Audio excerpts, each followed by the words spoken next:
At the end of July 1942, heat did not subside even at night near the Don River. An enormous starry sky and sizzling hot steppe heated during the day. Pickaxes and spades of Soviet soldiers dug into the petrous earth. Artillerists of the anti-tank battery prepared their operating sites and organized defense in the bend of the Don. Now there was a bluff shore behind their backs, but the soldiers knew that German tanks approaching from the west were striving further, to the Volga. They, the artillerymen of the anti-tank and howitzer batteries, anti-aircrafters, were to play a key role in the battle for the city, which had recently been renamed Stalingrad instead of Tsaritsyn. Petri McKinn, Georgy Potansky, and others in Artillerymen of the Liberators series.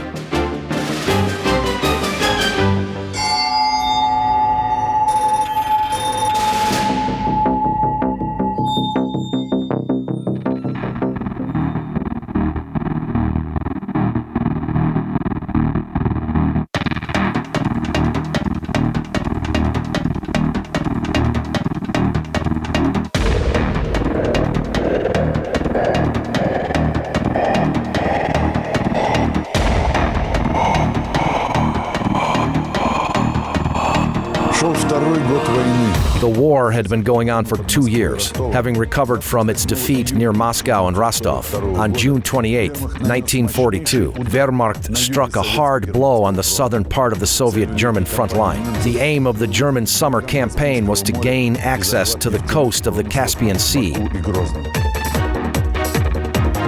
Paulus's 6th Army was assigned a very important task in this operation, to protect the flank of the penetrating force battling through to the oil. Paulus's troops were to go along the Don steppes, several hundred kilometers, and advance to Stalingrad. In early summer 1942, the German command did not consider this task challenging. The Soviet artillerymen took up the defensive disposition in the bend of the Don River, at the point where its stream approaches the Volga. The German tanks had to go just 60 kilometers to Stalingrad from there. The artillerymen of the anti-tank batteries were to stop or to hinder the advance of these tanks. The preparation of the firing positions, that is, of the area where the artillerymen were organizing defense, started at night. After many kilometers of marching, there was no time for sleep. The gun had to be emplaced. Recesses for projectiles and trenches for the soldiers had to be dug by morning. The soldiers dug a circle 3 meters in diameter and 50 centimeters deep. The gun was emplaced there. This allowed firing the gun in different directions. Small trenches were dug nearby for the commanding officer, the gun layer, and for the chargeman. The whole crew did not need to be at the gun during the battle. One person was quite enough. After the round, the gun layer could cover in a trench while the chargeman was driving another shell into the barrel. Even if the gun was hit directly, at least one of the crew had a chance to survive. By dawn, the position was ready. Guns were put into an emplacement, and freshly dug earth was camouflaged with withered grass. There were 2 steel cases with shells close to the gun. One of them contained high explosive shells which could be used to attack the firing points and the infantry of the enemy, and the second one contained anti-armor shells for destroying tanks. The ammo boxes were 15 meters away from the firing position. Well, now the sound of mortars is heard from the west. The soldiers take their positions.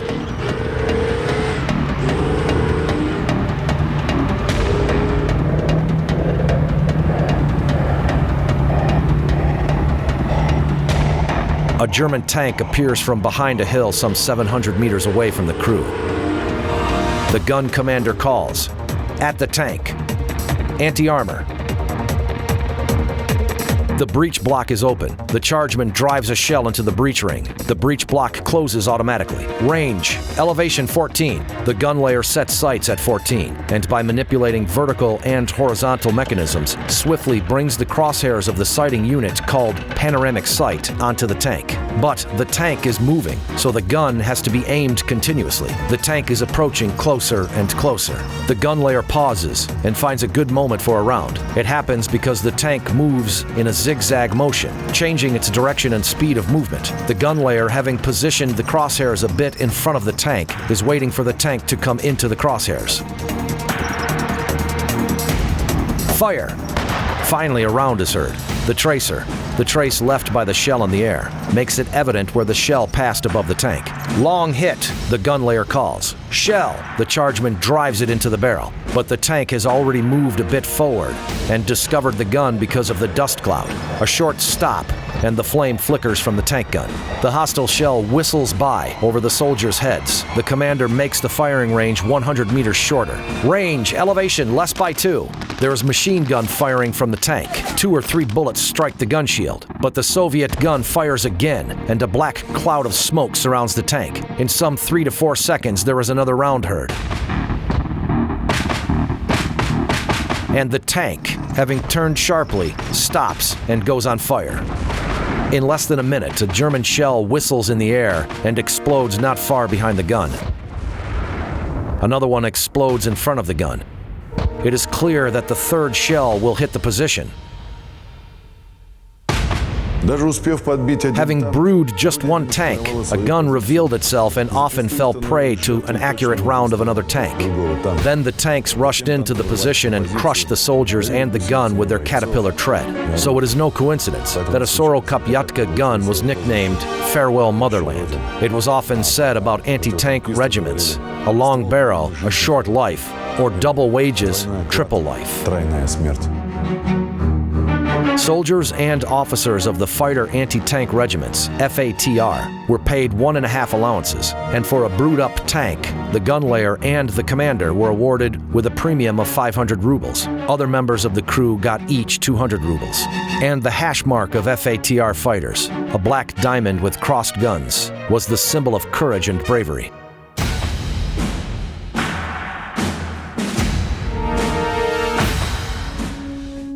After having suffered a wound, most soldiers of the Great Patriotic War tried to come back from the hospital to their unit. But the combat conditions did not allow this all the time, and the command did not always favor these requests of soldiers.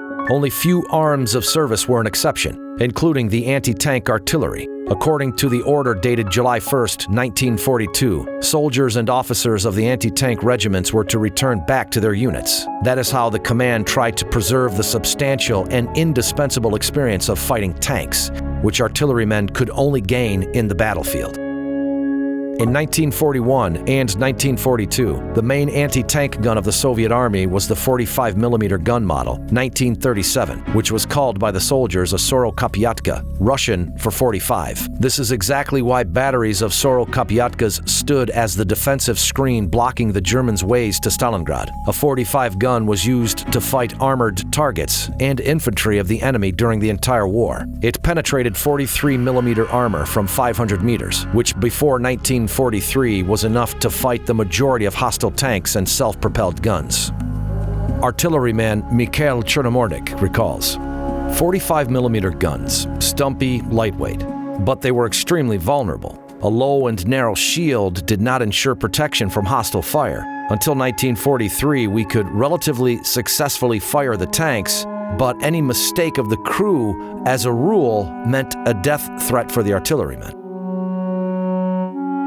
In 1943, heavy tanks Tiger and Panther and the modernized T-4s with 80mm front armor appeared on the battlefield. This armor was beyond the capacity of the Sorokopyatkas. To fight these tanks, Soviet artillerymen received a 57mm ZIS-2 anti-tank gun. However, the gun, which was used most commonly during the Great Patriotic War, was ZIS-3, a 76mm divisional gun model of 1942. It was simple and enjoyed low production cost, but at the same time, it was at the time one of the best artillery guns. It could effectively attack infantry, artillery, and destroy firing slits of hostile firing points made of concrete. ZIS-3 was well suited for fighting tanks, and starting from 1944, it actually became the main anti-tank artillery gun of the Red Army. In just 2 months of combat action during March back from Kharkov to Stalingrad, anti-tank artillery brewed up 400 German tanks. But as the battlefield was more often in the hands of the enemy, most of these tanks were restored.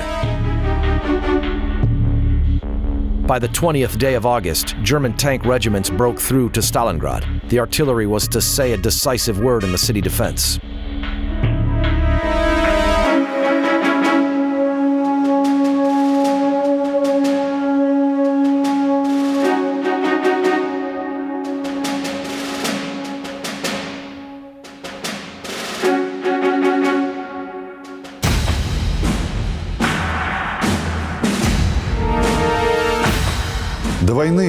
Before the war, a career artillery officer had 3 years training. He would learn the mechanism of all types of guns and had a significant firing practice. But during the war, when many artillery schools were evacuated to the far corners of the country, while the front line continuously required new commanders,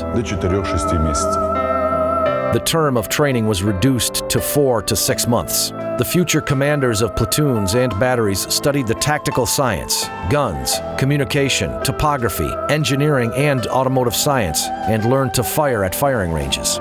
Military students were trained to deliver direct fire and fire from a defilade position when the target is located beyond the line of sight of the artilleryman. In the latter case, target accuracy depends to a large extent on the academic training of the commanders, skills with gauges, and the ability to make accurate calculations. At the firing range, the students were given tasks to perform a full and concise preparation of data for target shooting. For this end, the future artillerymen were given the position data of the hypothetical target and the weather data affecting shell deviation. The concise training was done faster. Afterwards, at the front line, young artillerymen found out that there would be no time for a complete training in combat conditions. Vladimir Bant recalls, "The commander of the artillery school battery told us, take it easy about academic science. Learn how to use foot wrap well, without wrinkles. As for fighting, you will be in divisional or anti-tank artillery, engaging in direct fire. And there, once you see it, you fire." Having made the required calculations, the students by no means at all classes could verify whether they were correct. In conditions when the shells were supplied first of all for the front line, academic instructors often told students that every round they fired was a pair of box cap boots. However, students necessarily had target practice. Here, future artillery aces were very soon discovered, those who possessed necessary skills and an inborn intuition.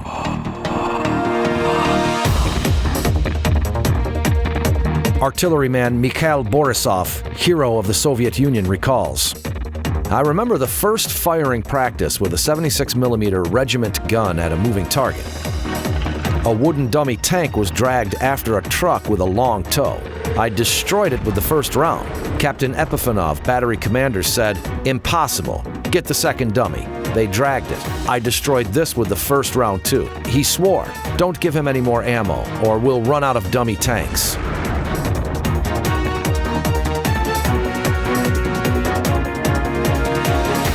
During classes, crew members permanently changed roles so that every military student could try himself as a gun layer and a loader, a gun commander, and the commander of the firing platoon. Students also studied powerful artillery systems.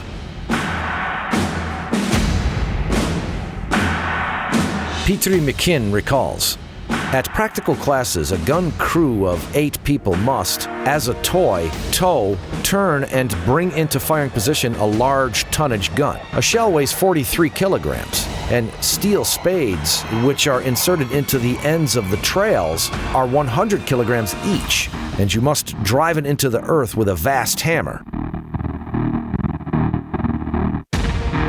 After the training, young commanders were sent to reserve artillery regiments, where future crews and fighting units were mustered, and afterwards they got to the front line.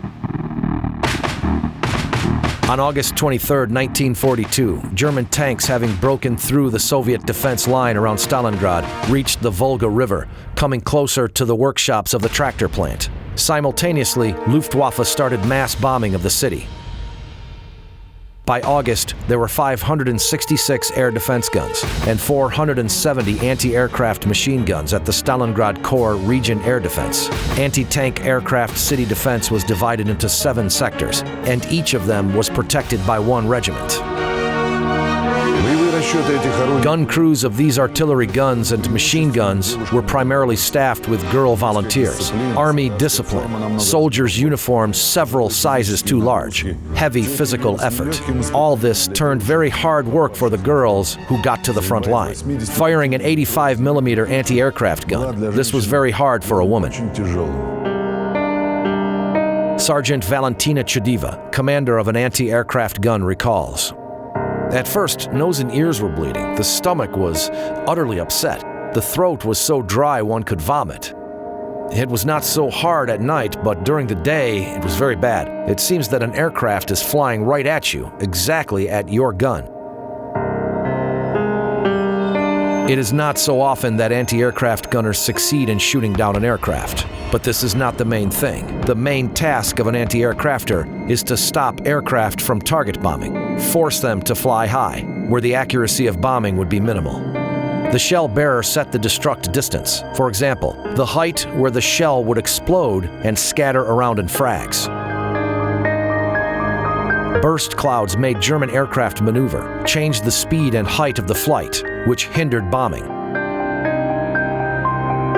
However, on August 23rd in Stalingrad, anti-aircraft gunners could not cope with more than 600 hostile aircraft, which performed 1,500 mission sorties. In just several hours, one of the most beautiful cities in the USSR was turned into ruins.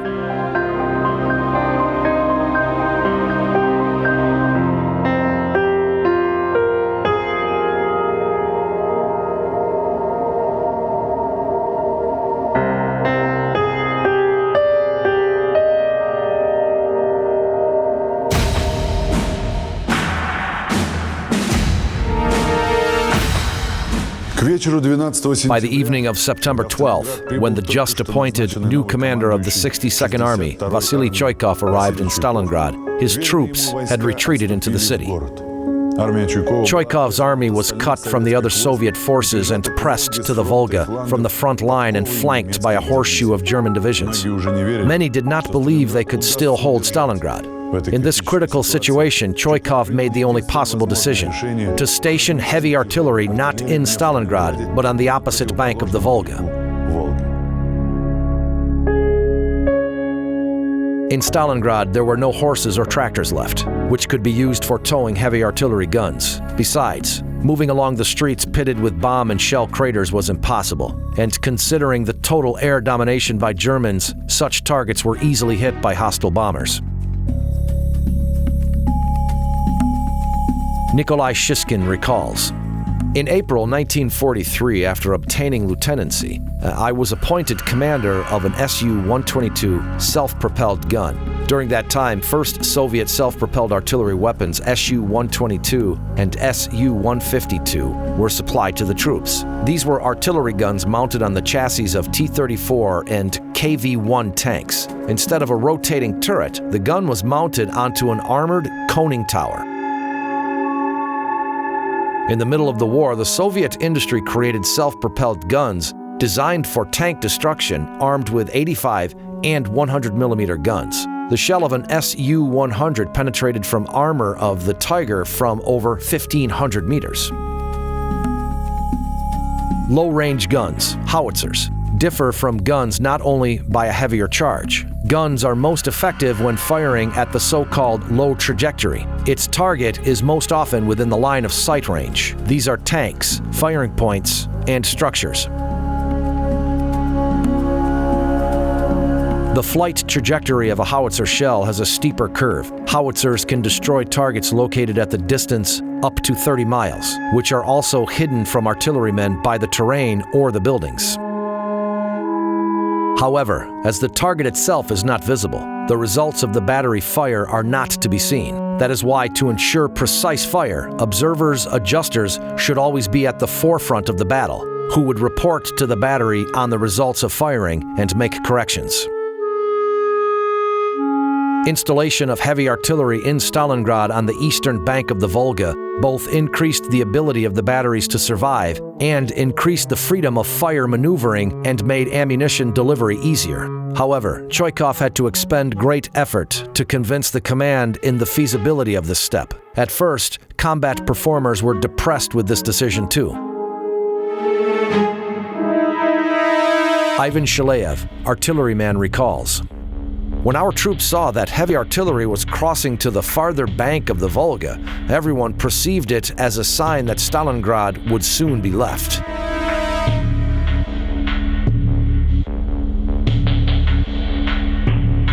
But the subsequent days of the battle proved the correctness of Choikov's decision, and the soldiers were again full of confidence. Artillerymen from the opposite bank invariably supported battalions fighting in Stalingrad with their fire. Only artillery scouts, adjusters, and communications men, who provided communication between the observation point and the firing position, were left in the city. Staying undercover, the fire adjuster observed the German positions and reported the coordinates for firing. At the forefront, not far from the observer, there was the battery commander, who made calculations for firing and gave commands to the executive at the battery.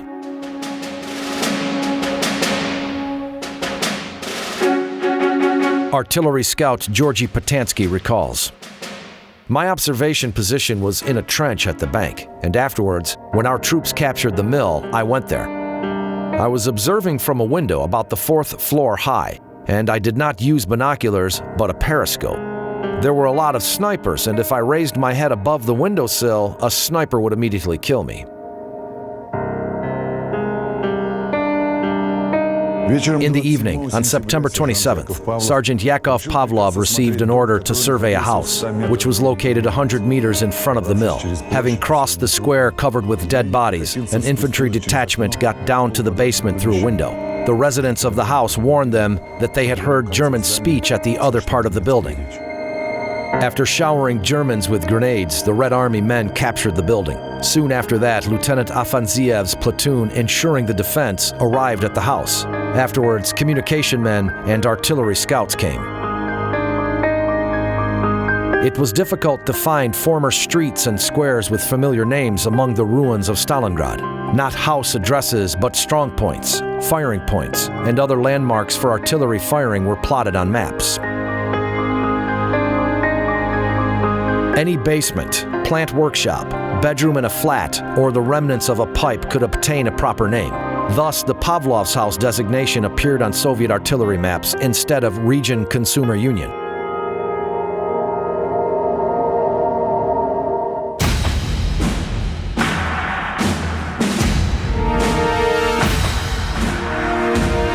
Artillery scout Georgy Patansky chose a place to observe between the floor structures at the top floor of Pavlov's house. A communication man with a telephone was close, on the landing between the floors.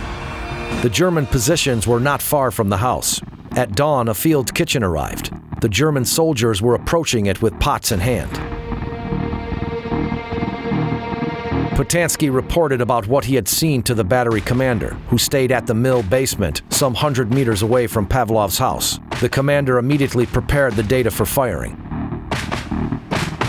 A radio operator transmitted his message to the left bank of the Volga, where the batteries of Soviet howitzers were located. A communication man at the firing point repeated the command he had heard out loud to the senior at the battery. Usually, the senior at the battery executive officer, repeated all commands at the top of his voice. Gun commanders repeat the command to their crews, and all crew members of all 4 artillery pieces of the battery get down to work. Gun layers wind azimuth hand wheels. Breech block operators open gun breech blocks and wind elevation wheels. Caisson personnel snatch shells from boxes, wipe them with a cloth, and pass them on to the bearers. There are commands heard from the guns. First ready, second ready, third ready, fourth ready. The battery senior officer shouts, "Fire!" Gun commander, "Gun!" This is his command to the gun layer for a round. The gun layer pulls the lanyard. There's a round, and the gun layer reports to the gun commander. Round. In 1 to 2 seconds, battery commander staying at the mill in Stalingrad hears the voice of the communication man. Round. Grigory Patansky recalls, "The rounds of our guns are heard in several seconds shells are landing. The calculation was good. 2 shells got right into the field kitchen, and 2 others exploded nearby. Few stayed alive.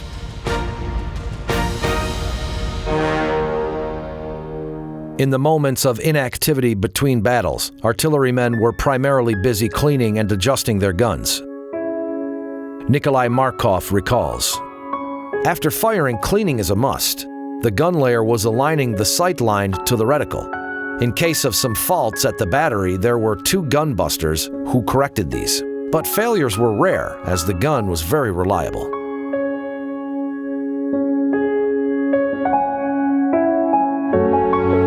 The everyday life of artillerymen was very similar to the life of the infantry. Soldiers, even when pressed to the Volga, tried to arrange their frontline life somehow. The soldiers knew in what dugout at the Volga a good watchmaker or a shoemaker were to be found, where one could put an edge on a knife and where a gram was.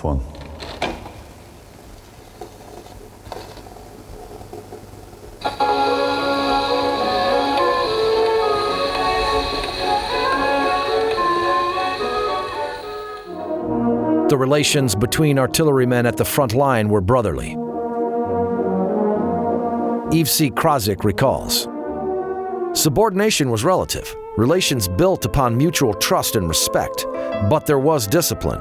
All kinds of harsh manual tricks were perceived as something unacceptable at the front. Officers gave up their supplementary rations into the pool. Traditionally clever and trained people were enlisted into the artillery. At dawn, after a short night's sleep, new battles were awaiting artillerymen." Artilleryman Lazar Sents recalls, "In the course of time, the fears got less acute. We stopped being surprised by anything or fearing death. Everything what the war was offering us, starting with hard frontline life in trenches and finishing with constant deaths around, we perceived as something self-evident."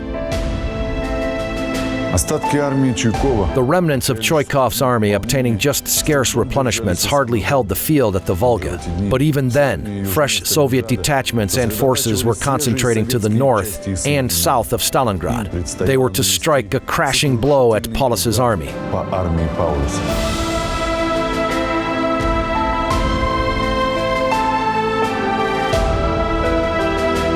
Artillery was to become the main crushing power of the advancing fronts. The drone of engines was heard constantly.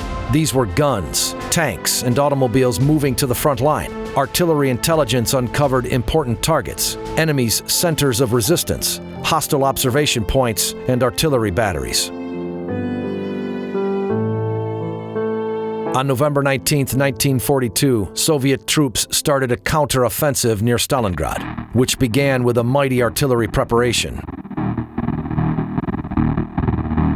If during the counterstrike of the Red Army near Moscow, the density of the Soviet artillery rarely exceeded 30 to 40 guns per 1 kilometer of the front line, these figures were around 80 to 100 guns and mortars per 1 kilometer at the beginning of Operation Uranus, aimed to envelop Paulus's army. It means that guns stood on average every 10 meters of the front line. The famous Katyushas finished the artillery preparation. In response to their signal, the infantry started the attack.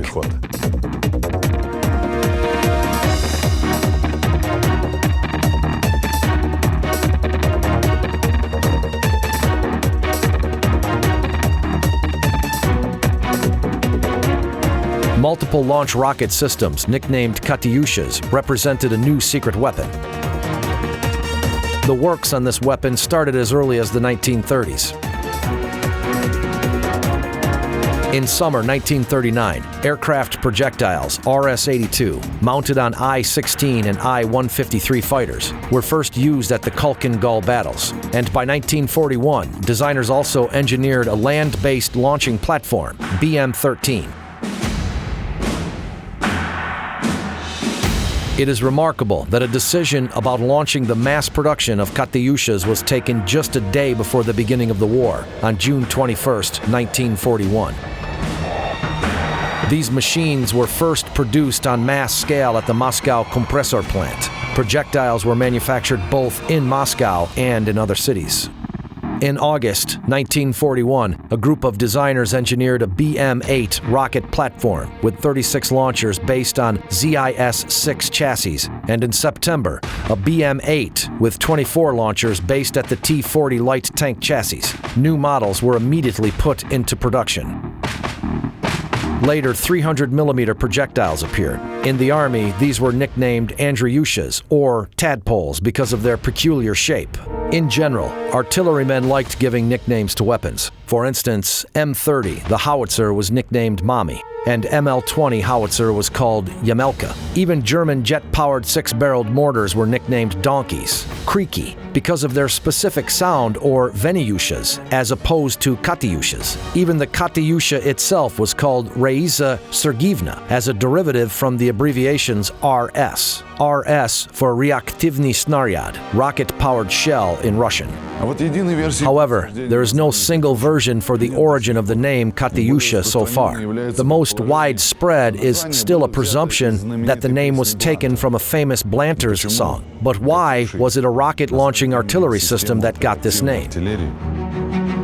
There is a version that test engineers who worked at the testing ground among themselves called rocket projectiles CATs. CAT is an abbreviation from Kostikov, Automatic Thermal, named after the project manager, Andriy Kostikov. Thus, we have Katyusha. Another option is that the name comes from the letter K on the mortar body, as launchers were manufactured by the plant named after Kalinin. According to another source, it was the Comintern factory. The first battery of the field rocket launching artillery was mustered on June 28, 1941. It was established within 4 days at the first Krasny Moscow Artillery School, decorated with the Red Banner. It was Captain Flyorov's battery that fired the first salvo at fascists at Orsha Station. Upon Stalin's initiative, all frontline Katyushas were brought into a new arm of service, GMR, which meant Guards Mortar Regiments. It was hard to get into these units. Only the best graduates of artillery schools and artillerymen with battlefield experience and irreproachable personal background were sent to serve there.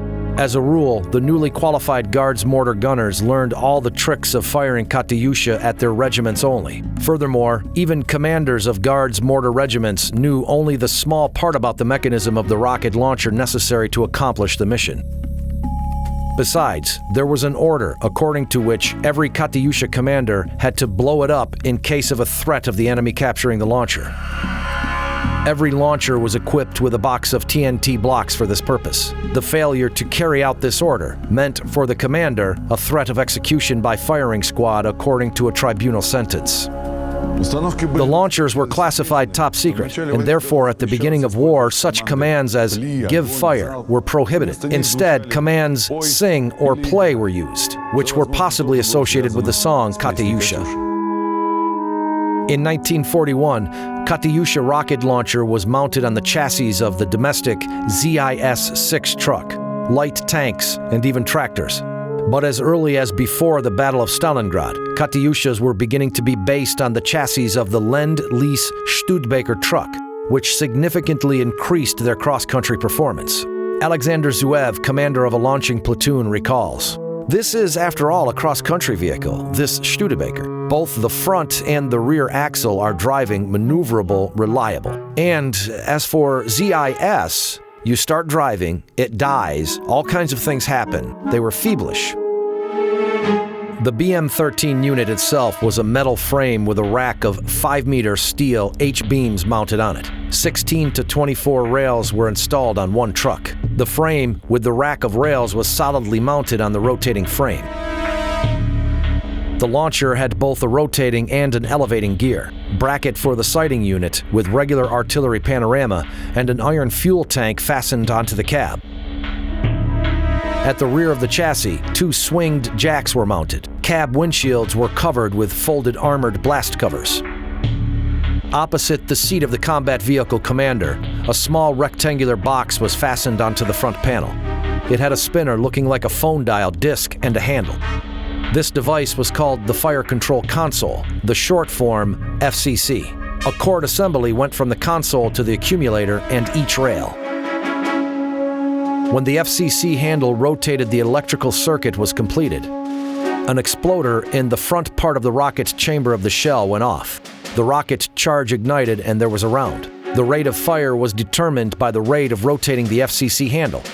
16 rockets from a BM-13 unit could be launched in 8 to 10 seconds.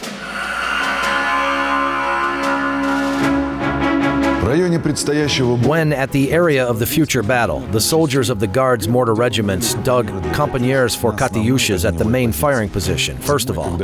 In winter, when the earth was hard as granite, the trench was dug deep enough just to cover the most essential part, that is, the truck's engine. If the truck did not leave the position right after the salvo, in a minute, the battery would be hit with German shells. To prepare the salvo, ballistic artillery tables were used. Maximum firing range was 7 kilometers. That is why it was very hard to precisely estimate the assumed shell dispersion. Aiming was based on the rail's elevation. The commander of the launching platoon was in charge of the salvo, as both the battery commander and the operations platoon commander were right at the front line. Command was given. Deflection, angle so-and-so, aim at azimuth. Elevation, range so-and-so, ready. Safety caps off, ready. Cruise to shelter. And then, at the fascist swine, battery, in salvo. During the salvo, the fire gun commander was in the launcher cab. If one of the rockets did not go off the rails, the command, launcher commanders switch off FCCs was given. Sometimes a salvo from the twin, 2 rows of rails with 8 rockets in each, was fired with a delay. This was called buying time. It means launch 1 rocket at a time, one after another, 16 rockets within 16 seconds. The results of Katyusha firing had a petrifying effect. During the salvo, all rockets were launched practically simultaneously, and in several seconds the territory around the target was literally plowed by shells. At the same time, the deafening howl of the rocket flying was literally driving one mad. The Germans even nicknamed Katyushas Stalin's organ. Those who did not die under the fire were often unable to furnish resistance, as they were contused, deafened, or psychologically suppressed. The entrapment of the German disposition near Stalingrad began on November 19, 1942, with the mass artillery fire. This date is still celebrated as the Artillery Day in memory of the first large-scale victory of the Red Army. As a result of the well-organized advance of the infantry in cooperation with the artillery, the tanks, and cavalry, a 300,000 alignment of German forces was encircled near Stalingrad on the 23rd of November. But when entrapped, the Germans continued to fight. Hitler threw the Don Army Group led by Manstein to break through the Stalingrad pocket in December. But the Soviet troops resisted and destroyed these divisions. On 10 January, the Red Army began the last decisive offensive near Stalingrad. It again was accomplished with a powerful artillery preparation. The sounds of firing and exploding artillery shells, mortar projectiles, and air bombs all merged into one single roar. During just several days of the battle, artillery fire brewed and burned 100 hostile tanks, crushed and destroyed 70 batteries, demolished around 1,000 wood and earth firing points and over 1,500 dugouts. On February 2nd, the German troops which stayed in the northern part of the city were encircled. Choikov arrived at the observation site at the ruins of the Krasny Oktyabr plant office to personally see the last salvos of the Battle of Stalingrad. Afterwards, Choikov recalled this day. The offensive started at 12 a.m. Artillery preparation was short. There was only direct laying and rounds at visual targets. We clearly saw the Germans rushing about the ruins. Right away, the offensive of our rifle units and tanks began.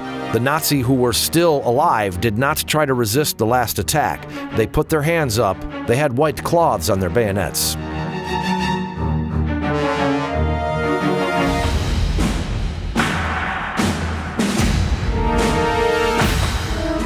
Vitaly Ulanov recalls, "After the rain, the regiment lined up at the hillside. The soldiers in heavy greatcoats soaked with water slip, puttees uncoiling. The regiment's commanding officer went up to the hill to present awards to the military personnel, and suddenly they push me. Go, it's for you. What? And now I hear Junior Sergeant Ulanov, the Order of the Patriotic War, First Class. I walked in a wet greatcoat along the hillside. I approached, reported that I had arrived to get the award, but the regiment's commander held the order in his hand, turned it back and forth, scrutinizing it. What a nice order. I snatched it. I served the Soviet Union, turned around and walked back to the line. The guys patted me on the shoulder and asked to show them the order. Of course, it was very exciting. The Order of the Patriotic War was established in 1942. It was awarded to enlisted men and officers for exceptional bravery, endurance and courage on a battlefield, and contribution to the success of warfare by their actions. This became the first order established during the Great Patriotic War. For the first time in the Soviet award system, the statute to the order contained the list of specific heroic deeds for which the distinguished person could be put forward to the decoration. Moreover, the Order of the Patriotic War is the first order with distinction into classes. During 35 years, the Order of the Patriotic War remained the only Soviet order, which was passed on to the family as a memory after the death of the person decorated. The other orders had to be returned to the state. Only in 1977, this rule started to pertain to other orders and medals. During the war, there were 324,000 awards with the First Class Order and 951,000 with the Second Class Order. Among themselves, commanders called the set of the orders of both classes the officer's kit, and it was a great honor to have this. In 1985, just before the celebration of the 40th anniversary of the victory, an edict was passed according to which all active participants of the war, including partisans and cryptos, were awarded the Order of the Patriotic War. In addition, all marshals, generals, admirals, holders of any orders and medals, such as for courage, Ushakov Medal, for combat merits, Nakhimov Medal, partisan of the Patriotic War awarded during the war, as well as patriotic war veterans were awarded the First Class Order. The frontline soldiers who did not pertain to any of these categories were awarded the Second Class Order.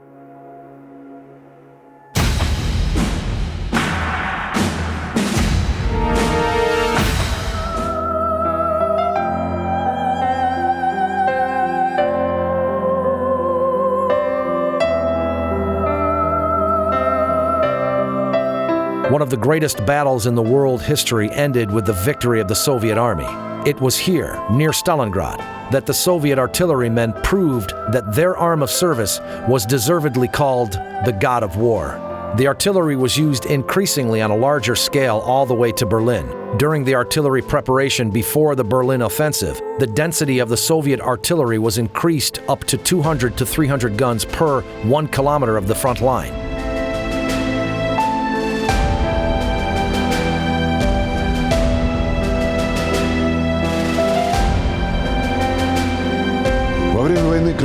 During the war, the Red Army used more heavy guns than any other army of the countries at war. The artillery continued leading the way for the troops and proved its status of the main strike force of the Red Army.